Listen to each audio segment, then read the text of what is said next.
राम जय राम जय जय राम जय रघुनंदन जय सिया राम।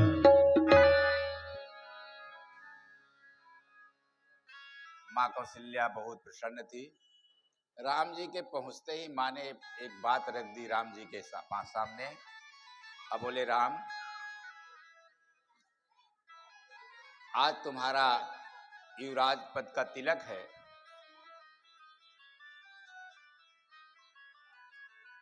ये जो पीछे बातचीत करते हैं ना, राम जी को वनवास हो रहा है, सब बंदर बनेंगे। ये पीछे वाले जितने भैया है ना, जो बातचीत पिता दीनी मोहि कानन राजू, जहाँ सब भांति मोरे बड़ काजू। पिता दीन मोहि कानन राजू, जहाँ सब भांति मोरे बड़ काजू। आय सुजेहि मुदित मन माता, जेहि मुद मंगल कानन जाता। पिता दीन मोहि कानन राजू, सब भांति मोर बड़ काजू। पिता दीन मोहि कानन राजू। माँ, तुम युवराज में इतनी प्रसन्न हो। पिताजी ने तो मुझे राजा बना दिया। पिताजी ने मुझे जंगल का राजा बनाया। भरत का तो छोटे से अयोध्या का राजा बनाया। माँ को समझाते हैं और मुझे विशाल जंगल का राज्य दे दिया। जंगल का भी कोई राज होता है? जंगल का कोई राज नहीं होता। परंतु भगवान विषम परिस्थितियों में कैसे माँ को धैर्य दिलाए, माँ के हृदय में आघात न लगे। तो कहा, राजा तो मैं बन गया, पर जंगल का राजा। माँ बड़ी सोच में पड़ गई। उसी समय सुमंत्र के पुत्र राम जी के साथ थे। सुमंत्र के पुत्र ने बताया कि माँ, महाराज ने राम जी को 14 वर्ष के लिए वनवास दिया और साथ में कैकेयी माँ का भी समर्थन। और जैसे ही कौशल्या ने सुना कि कैकेयी माँ का समर्थन है, तो कौशल्या है। कहते हैं जब राम का वनवास हो गया तो एक बार सुमित्रा माँ कौशल्या से कैकेयी की आलोचना कर रही थी। तो कौशल्या ने कैकेयी के मुंह में हाथ रख कर दिया। बोले, ना, ऐसे बहन की आलोचना नहीं की जाती। ये तो केवल होनी थी। होनी जब सर पर होती है, रहती प्रकृति भी अनुकूल नहीं। वास्तव में मृत्यु थी राजा की और राम को वन को जाना था। दोषी को भी दोषी न कहें, दोषी को भी दोषी न कहें, सज्जनता नाम इसी की है। जिसकी प्रकृति कौशल्या सी, बन जाता राम उसी का। अगर हम राम को पुत्रवत देखने चाहते हैं, राम जैसा पुत्र चाहते हैं, तो कौशल्या जैसा हमें तो बनना ही पड़ेगा। आज जैसे ही सुना माँ कौशल्या ने, तो धर्म स्नेह उभय मत घेरी। एक तरफ धर्म, एक तरफ स्नेह। मैंने एक दिन बताया था, जब इस तरह का धर्म संकट हो कि एक तरफ स्नेह और एक तरफ धर्म, उस द्वंद्व में जब फंस जाए तो धर्म का साथ देना चाहिए। आज कौशल्या की भी वही स्थिति है। धर्म स्नेह उभय मत घेरी, भई गति सांप छछूंदर केरी। सांप छछूंदर, सांप अगर छछूंदर को पकड़ लेता है तो हमारे सभी बुजुर्ग लोग जानते हैं कि ना खा सकता है और न उगल सकता। उगलत लीलत प्रीत घनेरी। क्यों?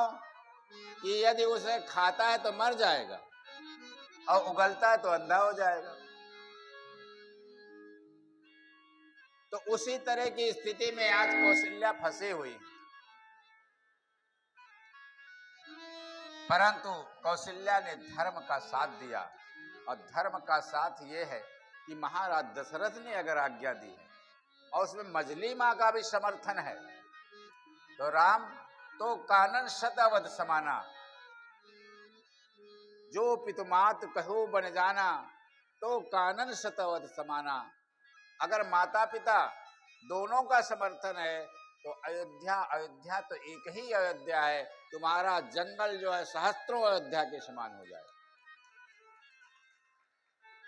मां का आशीर्वाद हुआ है, राम जी चलने के लिए प्रस्तुत हुए हैं।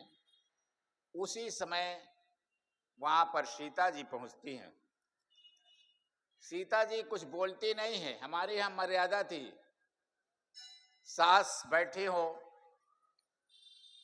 माँ बेटे की बात होती हो तो बहू उसमें कोई दखल नहीं देती थी, खड़ी रहती थी, सुनती थी। सीता भी सुन रही थी, सीता कुछ बोल नहीं पा रही थी। सीता जी ने सोचा मैं अपनी सासू माँ से तो कुछ नहीं कर सकती, पर माँ से तो कह सकती हूँ। सीता ने अपनी माँ पृथ्वी से उत्पन्न हुई है ना, सीता जी अपनी माँ को अपने दाहिने पैर के अंगूठे से करोदने लगी। परंतु बहू का भाव अगर सास समझ जाए तो वो घर स्वर्ग हो जाता है। बहू के अंदर क्या है, बहू चाहती क्या है, अगर सास समझ करके और उसके अनुकूल काम करे, उसको प्रसन्न रखे, तो कहते हैं कि वह घर स्वर्ग हो जाता है। कौशल्या कहती है, राम सीता को देखते हो, सीता पलंग पीठ तज गोड ही डोला, सियन दीन पग अवन कठोरा। इतनी कोमल सीता है, और मेरे यहाँ जब से आई तो जियन मोर जिम जुगवत रहे हूं। जैसे जियन मोर संजीवनी बूटी को कोई सुरक्षित रख देता है कि कहीं कोई इधर उधर गड़बड़ न कर दे, उसी तरह संजीवनी बूटी की तरह मैं इसको रखी हूं अभी तक। दीप बार तारन नहीं कहूं, कभी दीपक की बात हटा दो ऐसी भी आज्ञा नहीं दी इसको। स्वयं चलन चाहत रघुनाथा, स्वयं चलन चाहत बन साथा, आए सुखाए होत रघुनाथा। वही सीता तुम्हारे साथ वन में चलना चाहती है, क्या आज्ञा होती है। राम जी बहुत समझाते हैं, अरे सीते मेरी आज्ञा है तुम सास की सेवा करो, ससुर की सेवा करो, मेरी अनुपस्थिति में इनको दुख होगा उनको, और फिर जंगल चलोगी मेरे साथ तो वहां बहुत कष्ट होगा। भूम शयन बलकल बसन, वहां भूमि में सोना पड़ेगा। तुमने जब पलंग पीठ तज गोद ही डोला, इतनी कोमल हो तो तुम भूमि में कैसे सो सकते हो। जब चित्र के कपी से तुम डर जाते हो तो वहां तो बड़े बड़े सिंह, बड़े बड़े बाराह मिलेंगे, उससे कैसे तुम सुरक्षित रहोगे। इस तरह से जब राम जी समझाते हैं तो सीता जी कहती हैं कि राम प्रभु आप तपस्या के लिए जा रहे हैं और मैं इस महल पे रहूं, आप जंगल का भय देते हैं, तो मैं आपको वचन देती हूं कि अगर मैं आपके साथ चलूंगी तो कभी भी मुझे ससुराल की और मायके की याद नहीं आएगी, मैं आपको कभी शिकायत नहीं करूंगी। और आप जानते हैं गोस्वामी तुलसीदास ने लिखा है, जिय बीनु दे है नदी बीनु बारी, जिय बीनु दे नदी बीनु बारी, कैसी अनाथ पुरुष बीनु नारी, जिय बीनु दे है नदी बीनु बारी कैसे अनाथ पुरुष बीन नारी नाती सकली सुख साथ तुम्हारे नाती सकली सुख साथ तुम्हारे शरद विमल बिधु बदन निहारे शरद विमल बिधु बदन निहारे जिया बेनु देह नदी में कैसी अनाथ पुरुष भी नारी जिया बेनु। सीता कहती है जैसे प्राण के बिना शरीर का कोई महत्व नहीं, पानी के बिना नदी का कोई महत्व नहीं है, पति के बिना पत्नी का भी कोई श्रृंगार नहीं, कोई महत्व नहीं।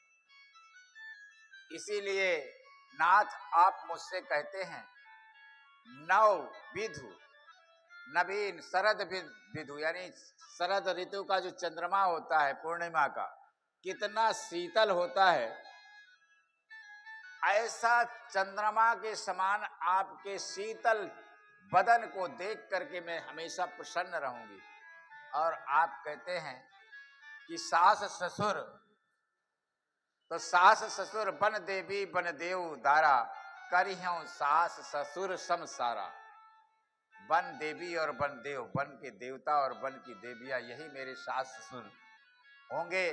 और आप जानते हैं कि आप कहते भूमि शयन बलकन वसन, मुझे भूमि शयन का कष्ट मिलेगा। तो अभी तक तो मैं हिनोले में सोती थी, अभी तक तो मैं पलंग में सोती थी, पर जब मैं भूमि में सोऊंगी तब तो मुझे पता चलेगा कि माँ की गोदी क्या होती है। ये सीता जी की माँ तो पृथ्वी थी ना, तो सीता जी कहती हैं मुझे तो माँ की गोदी का आनंद आएगा। और सीता जी भगवान की हर बात का उत्तर देती है। बाद में एक ऐसी बात कहती है कि राम जी टाल नहीं पाते। जैसे पार्वती जी ने कहा था ना, सप्तऋषि जब उनको समझा रहे थे तो उन्होंने कहा था तजौ न नारद कुर उपदेशु आप कहीं सतबार महेशु, मैंने तपस्या किया है और मेरे गुरु नारद हैं, गुरु की आज्ञा का उल्लंघन नहीं कर सकती। आज हमारे महेंद्र एक प्रश्न पूछे कि सेवरी इतने दिनों तक प्रभु की प्रतीक्षा क्यों किया, कैसे किया गुरु की प्रतीक्षा, कौन सा ऐसा उनका आत्मबल था तो इतने दिन तक भगवान की प्रतीक्षा करती रही। तो उनके भगवान की प्रतीक्षा करने का बल केवल था गुरु आज्ञा। गुरु मतंग ऋषि जब स्वर्ग जा रहे थे तब सबरी ने कहा कि गुरु आप तो स्वर्ग जा रहे हैं, मेरे लिए क्या आज्ञा है। तो मतंग ऋषि ने कहा सबरी तुम्हारे लिए यही आज्ञा है कि तुम अपनी कुटिया में रह करके नित्य प्रति भगवान की प्रतीक्षा करो, तुम्हारी कुटिया में भगवान आएंगे।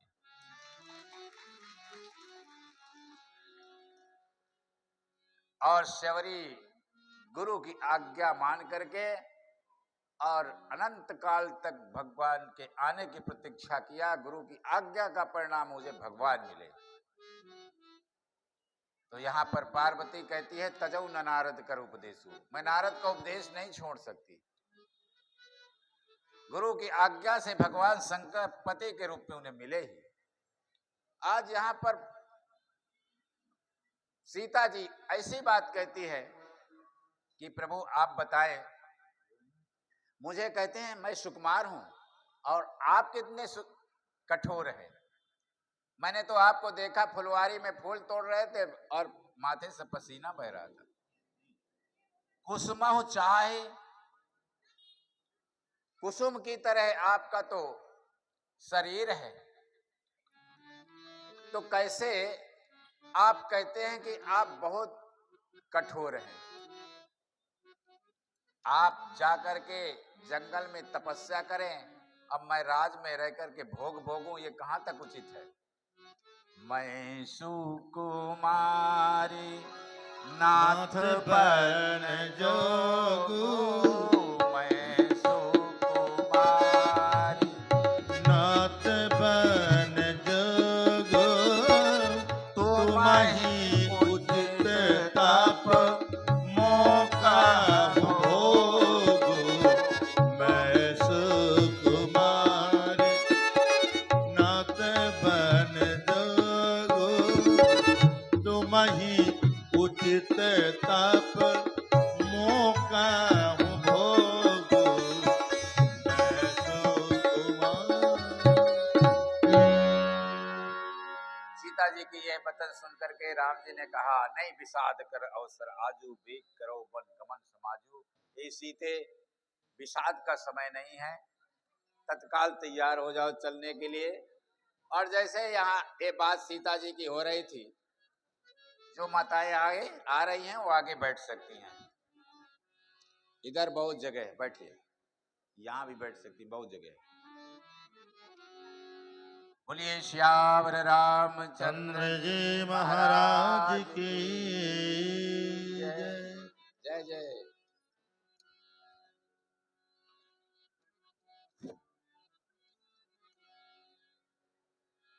लक्ष्मण जी पहुंचते हैं, राम जी लक्ष्मण जी को समझाते हैं। ये हमारी सब सामाजिक कार्यकर्ता बहनें हैं, पिछली कथा में भी आती थी और इस कथा में भी पधारी है। कथा में बहुत बहुत साधुवाद इनके लिए। लक्ष्मण जी से राम जी ने कहा कि लक्ष्मण पिता मेरे शोक में व्यथित हैं, माताएं शोकाकुल हैं, इनकी सेवा में तुम यहाँ रह जाओ। पर लक्ष्मण के स्वभाव को तो सब जानते थे। लक्ष्मण ने कहा, प्रभु गुरु पिता मातु न जानो काहू। गुरु पिता माता को मैं किसी को नहीं जानता हूँ, मैं आप ही को, माता रामो पत पिता रामचंद्र है, स्वामी रामो मत सखा रामचंद्र है, सर्वस्व में रामचंद्रो दयालु, आप ही मेरे सब कुछ है, मैं किसके लिए रुकूं। लक्ष्मण का ये हट समझ करके राम जी कहते हैं, लक्ष्मण ठीक है, तुम मेरे साथ चलने के लिए प्रस्तुत हो, पर जाकर के सुमित्रा से जाकर के आज्ञा ले आओ। लक्ष्मण जी राम जी की बात मान करके सुमित्रा के पास जाते हैं। सुमित्रा से जब सुमित्रा के पास पहुंचते हैं तो माता को देख करके लक्ष्मण जी थोड़ा परेशान हो जाते हैं। लक्ष्मण जी को लगता है कि कैसे मैं इनसे आज्ञा लूं। सुमित्रा जी ने लक्ष्मण जी के भाव देख करके मन में आता है और कहती है कि लक्ष्मण क्या कारण है कि तुम्हारा चेहरा आज तुम्हारा बहुत विह्वल चेहरा है। लक्ष्मण ने पूरी कहानी बताई। सुमित्रा राम जी का वनगमन सुन करके सहम गई, परंतु सुमित्रा तो बहुत महान महिला थी। धीरज धरो कोसर जानी, धैर्य धारण किया। लक्ष्मण जी ने कहा, मैं आज्ञा लेने आया हूं राम जी के साथ जाने के लिए। सुमित्रा ने कहा, गलत जगह में आ गए तुम पुकार पुकार के कहते हो कि गुरु पुत मातु न जानऊ काहू, नाथ सदा तो सरल स्वभाव। मैं गुरु पिता माता किसी को नहीं जानता हूं और तुम मेरे पास कैसे आ गए? जब राम को ही सब जानते हो तो मेरे पास आने की जरूरत नहीं थी, वहीं से आज्ञा लेते और चले जाते। लक्ष्मण जी के मन में बड़ा कौतूहल हुआ, आज तो काम बिगड़ जाएगा। सुमित्रा ने कहा, मना कर दूं तो क्या करोगे? लक्ष्मण जी नीचे को सर किए खड़े हुए हैं। पर सुमित्रा तो सुमित्रा है। जिसका नाम सुमित्रा हो, अच्छा मित्र हो, तो मित्र केवल मित्र ही नहीं होता, पिता पुत्र भी मित्र हो सकते हैं, माँ बेटे भी मित्र हो सकते हैं। मित्र तो किसी से भी मित्रता हो सकती है। मित्र का भाव रखना चाहिए, बराबरी का भाव रखना चाहिए, एक दूसरे की समस्याओं को सुनना चाहिए, एक दूसरे की कठिन परिस्थितियों में साथ देना चाहिए, वही तो मित्र है। और जो मित्र बार बार अपने भाव को बदल दे, बार बार अभी कुछ थोड़ी देर में कुछ, तो ऐसे मित्र को कहा गया है जाके गति अहिसम भाई आस कुमित्र परिहरे भलाई। जिस मित्र का भाव सर्प की तरह इधर उधर बदलता हो, ऐसे मित्र को छोड़ देने से ही अपनी भलाई है। यहां पर सुमित्रा ने लक्ष्मण जी से कहा, लक्ष्मण तुम मेरे पुत्र नहीं हो, मैं तो तुम्हें पुत्र पाकर के धन्य हूं। मैं पुत्र पाकर के तुम्हें इसलिए धन्य हूं कि पुत्रवती जुवती जग सोई रघुपति भक्त जास सुत होई। जिसका पुत्र भगवान का भक्त हो, ऐसी मां कितनी भाग्यशाली हो।